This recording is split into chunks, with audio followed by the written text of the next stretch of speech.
दोस्तों, आज मैं इस वीडियो में आपको क्वांटम इफ़ेक्ट ऑफ लाइट समझाने वाली हूँ। हमें क्वांटम इफ़ेक्ट ऑफ लाइट समझने के लिए पहले फ़ोटो इलेक्ट्रिक इफ़ेक्ट को समझना होगा। इस वीडियो को मैं हिंदी भाषा में बना के आपके लिए बहुत आसान करने वाली हूँ सब कुछ। तो फ़ोटो इलेक्ट्रिक इफ़ेक्ट होता क्या है? फ़ोटो इलेक्ट्रिक इफ़ेक्ट हमें आइंस्टाइन ने बताया था। इसमें हम क्या करते हैं, अगर हम ध्यान से इस डायग्राम में देखें और मैं आपको इसकी जीआईएफ या फिर एनिमेशन भी दिखा दूंगी।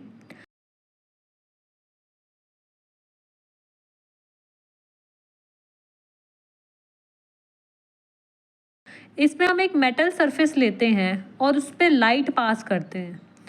लाइट से वजह से मेटल सरफेस पे जो एटम होते हैं उससे इलेक्ट्रॉन्स एमिट होते हैं, जिसकी वजह से ये जो सर्किट है पूरा कंप्लीट होता है। जैसे ये हमारे डिटेक्टर पे जाते हैं, ये डिटेक्टर है और ये वायर से कनेक्टेड है हमारी बैटरी पे, तो ये एक सर्किट कंप्लीट हो जाता है और हमारा जो एमीमीटर में करंट शो होता है। लेकिन ये इलेक्ट्रॉन्स कब एमिट होते हैं और कितनी एनर्जी पे हम लाइट भेजें जिससे ये इलेक्ट्रॉन्स एमिट हो, वो हम इस वीडियो में आगे समझेंगे। इस इफ़ेक्ट को हम कहते हैं फ़ोटो इलेक्ट्रिक इफ़ेक्ट। इसे फ़ोटो इलेक्ट्रिक इफ़ेक्ट क्यों कहते हैं? Photo means light and electric means current. तो आप ध्यान से देखें तो लाइट की मदद से ही हमारा करंट जनरेट हो रहा है, इसीलिए हम इसे फ़ोटो इलेक्ट्रिक इफ़ेक्ट कहते हैं। फ़ोटो इलेक्ट्रिक इफ़ेक्ट एक बहुत अच्छा एग्जाम्पल है क्वांटम थ्योरी को समझने के लिए। कैसे और क्यों, ये हम आगे वीडियो में देखेंगे। क्वांटम थ्योरी, जैसे मैंने आपको दिखाया और बताया भी कि 1905 में एल्बर्ट आइंस्टाइन ने फ़ोटो इलेक्ट्रिक एमिशन के बारे में बात करी। फ़ोटो इलेक्ट्रिक एमिशन वही होती है जिसमें हम लाइट यानी फोटॉन्स की मदद से इलेक्ट्रिसिटी जनरेट करते हैं। अब इसकी मदद से हमें एक चीज़ समझ आई कि जो हम फोटोन भेजते हैं, अगर हम उसको भेजें तो उसके कंटिन्यूअस अब्जॉर्प्शन से एनर्जी जनरेट नहीं होती। मेरा कहने का क्या मतलब है? मेरा कहने का ये मतलब है कि अगर आप सोचें कि आप जितनी लाइट भेजेंगे उतनी ही आपकी इलेक्ट्रिसिटी बनेगी, ऐसा नहीं होता। ये डिपेंड करता है कि किस एनर्जी की लाइट हम उस पर भेज रहे हैं। यही आइंस्टाइन ने ऑब्जर्व किया कि ज़रूरी नहीं है कि अगर हम उस पर लाइट डालते जाएं तो हमारी बिजली बनती जाएगी।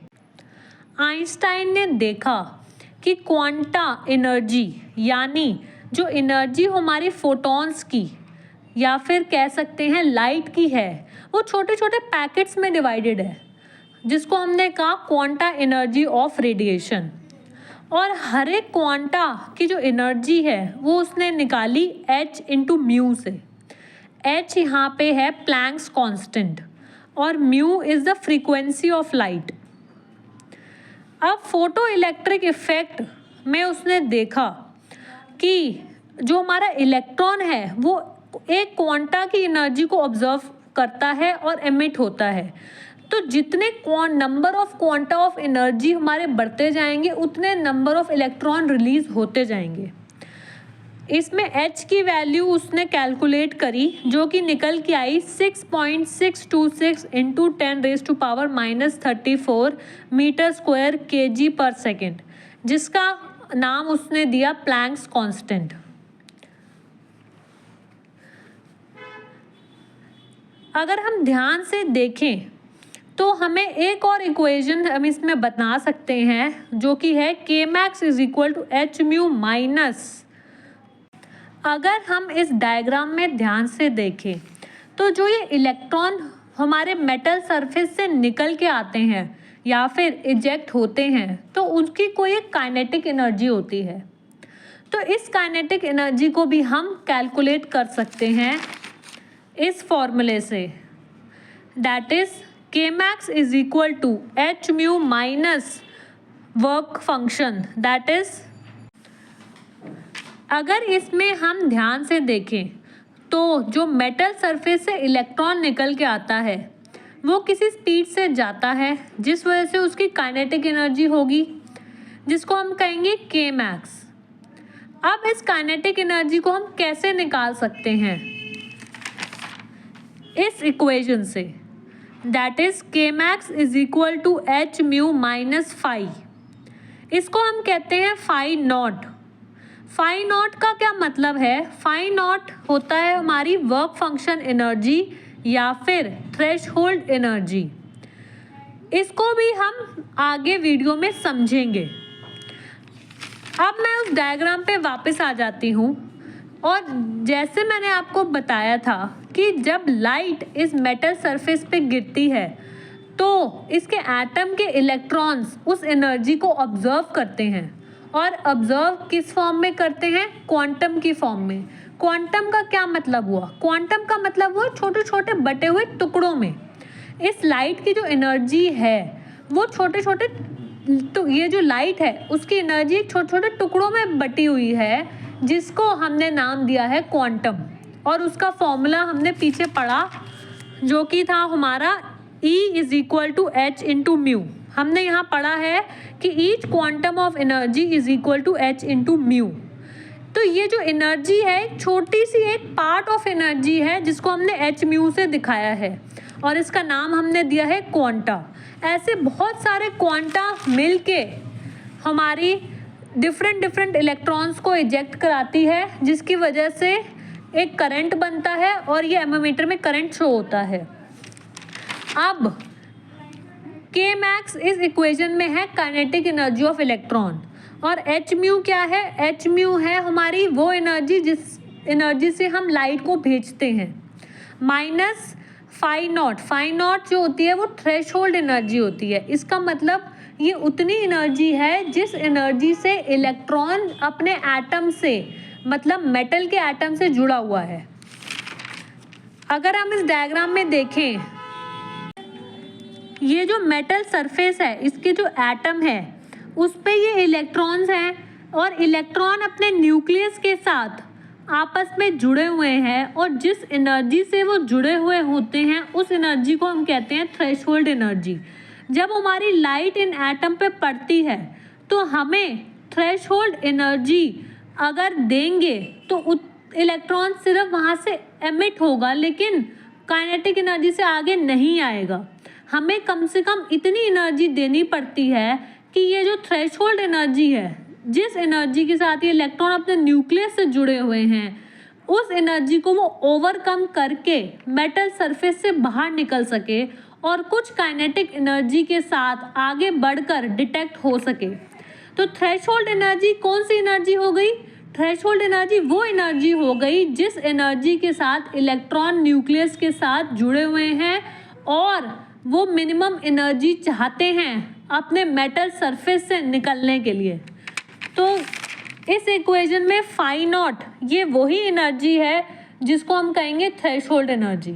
इस एनर्जी के साथ इलेक्ट्रॉन अपने एटम से जुड़े होते हैं मेटल सरफेस पे। तो हमें कम से कम थ्रेशहोल्ड एनर्जी देनी पड़ेगी ताकि इलेक्ट्रॉन अपने एटम से अलग हो पाए। लेकिन खाली थ्रेशहोल्ड एनर्जी देने से काम नहीं बनेगा, इलेक्ट्रॉन को हमें उससे ज़्यादा एनर्जी देनी पड़ेगी ताकि वो काइनेटिक एनर्जी में कन्वर्ट हो सके, वरना वो काइनेटिक एनर्जी में कन्वर्ट नहीं होगी और सिर्फ इलेक्ट्रॉन अपने एटम से अलग ही होगा, और लेकिन वो आगे डिटेक्ट नहीं हो पाएगा। जैसे मैंने आपको डायग्राम में दिखाया, डिटेक्टर तक जाने के लिए उसे काइनेटिक एनर्जी चाहिए। उस काइनेटिक एनर्जी के लिए हम क्या करेंगे? हम माइनस करेंगे एच म्यू में से थ्रेशहोल्ड एनर्जी। एच म्यू वो एनर्जी है जो हम देंगे, और ऑब्वियसली वो काइनेटिक एनर्जी में कन्वर्ट तभी होगी जब वो थ्रेशहोल्ड एनर्जी से ज़्यादा हो।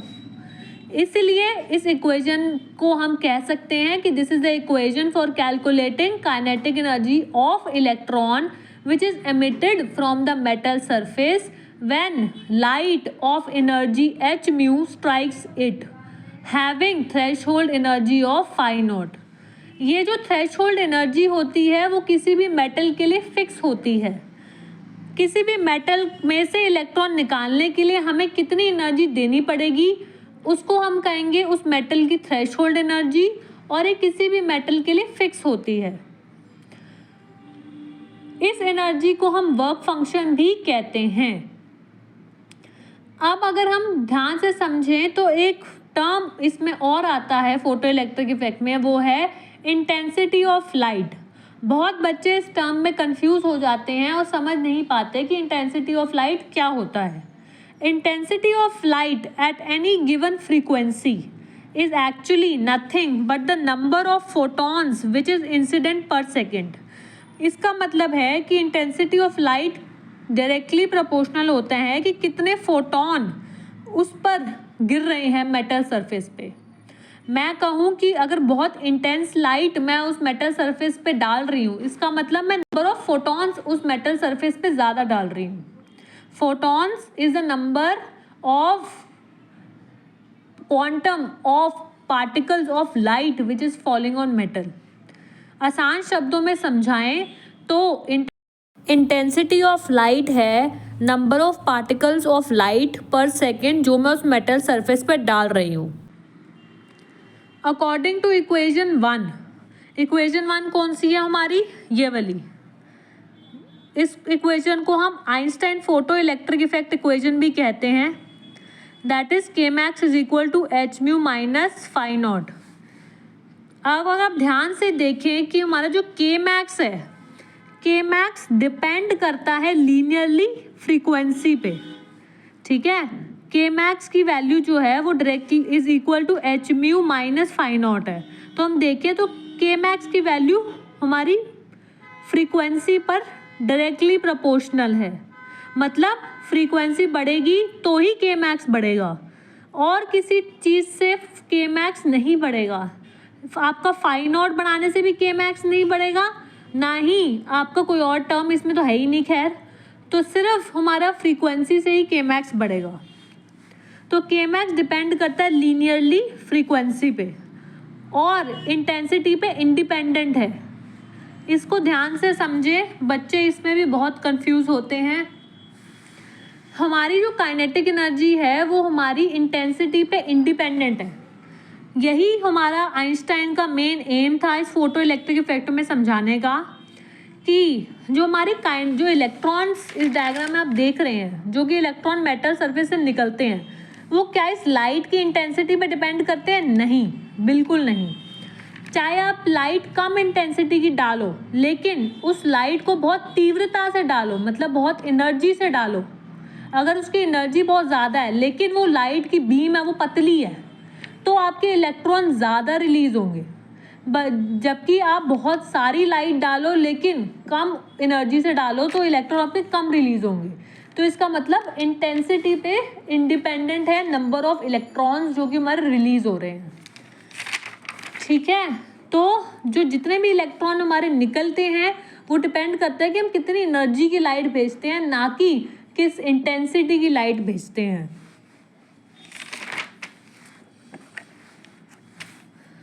आगे पढ़ते हैं।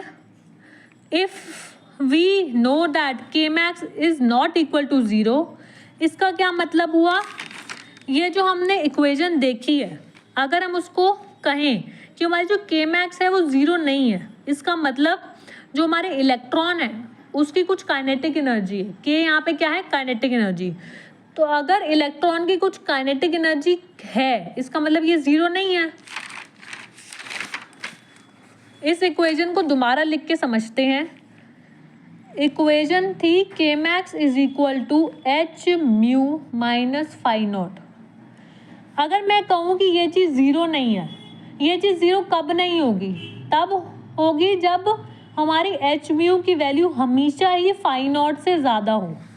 मतलब काइनेटिक एनर्जी इलेक्ट्रॉन की तभी होगी जब हमारी energy of light threshold energy से ज़्यादा हो। तो यही नीचे भी लिखा गया है कि ये तभी हो सकता है जब एच म्यू की वैल्यू फाई नॉट से ज़्यादा हो। इसका मतलब हमारी म्यू की वैल्यू म्यू नॉट से ज़्यादा हो। अब म्यू नॉट क्या है? म्यू नॉट है थ्रेशहोल्ड फ्रीक्वेंसी। जैसे थ्रेशहोल्ड एनर्जी होती है, उसके रिस्पेक्ट में जो उसकी फ्रीक्वेंसी होगी वो थ्रेशहोल्ड फ्रीक्वेंसी कहलाएगी। म्यू नॉट की वैल्यू क्या हो जाएगी? अगर हम फाई नॉट को लिख दें h इंटू म्यू नॉट, तो उस केस में म्यू नॉट हो जाएगा h phi naught upon h। तो अगर आप यहाँ से इस रिलेशन से देखें तो mu naught is directly proportional to phi naught. तो ग्रेटर द वर्क फंक्शन, ये जो वर्क फंक्शन है हमारा, जो ऊपर भी था हमने देखा था, ये वाला वर्क फंक्शन है हमारा, तो जितना ज़्यादा वर्क फंक्शन होगा उतनी ही हमारी म्यू नॉट की वैल्यू होगी। तो इससे हमें पता चलता है कि थ्रेशोल्ड फ्रीक्वेंसी और इन एनी केस फ्रीक्वेंसी जो होती है वो हमेशा एनर्जी से डायरेक्टली प्रोपोर्शनल होती है। यहाँ पे फाई नॉट क्या है, फाई नॉट हमारी थ्रेशोल्ड एनर्जी है और म्यू नॉट क्या है, थ्रेशोल्ड फ्रीक्वेंसी। तो हमारी threshold energy is directly proportional to threshold frequency. ये आप हमेशा याद रखें अपने ही रेफरेंस के लिए कि energy is always directly proportional to frequency. Energy जितनी ज़्यादा है इसका मतलब फ्रीक्वेंसी उतनी ही ज़्यादा है, क्योंकि फ्रीक्वेंसी से ही एनर्जी बनती है। ठीक है, तो आपको ये बात पता होनी चाहिए कि किसी भी मेटल के लिए एक थ्रेशोल्ड फ्रीक्वेंसी होती है।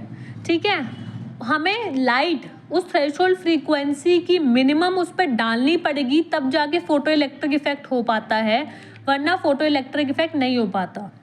सो there is always a threshold frequency below which no photo electric emission is possible, no matter how intense the incident light is. तो इतनी एनर्जी होनी चाहिए उस लाइट के अंदर कि वो हमारे जो है थ्रेशोल्ड फ्रीक्वेंसी को ओवरकम कर सके।